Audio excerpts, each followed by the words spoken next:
guys, umpisa na tayo ng pagbubuo dito ng office chair. Ganyan ang masisipag na empleyado. Yan, ganito po yung ginagawa ko sa araw-araw. Isa nagbubuo ng office chair. Yan, pre-assemble po tayo, pre-deliver.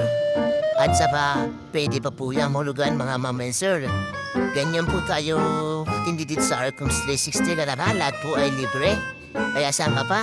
Dito lang yan po sa Arcoms 360 Kalaban. Located po kami dito sa Barangay Sulong, National Highway, Calaca City, Batangas. Yan, at mag-Arcoms 360 na po kayo.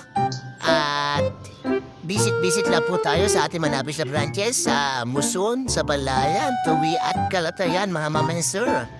Yan, napakasipag ko naman dito. Piling masipag, mga ma'am and sir.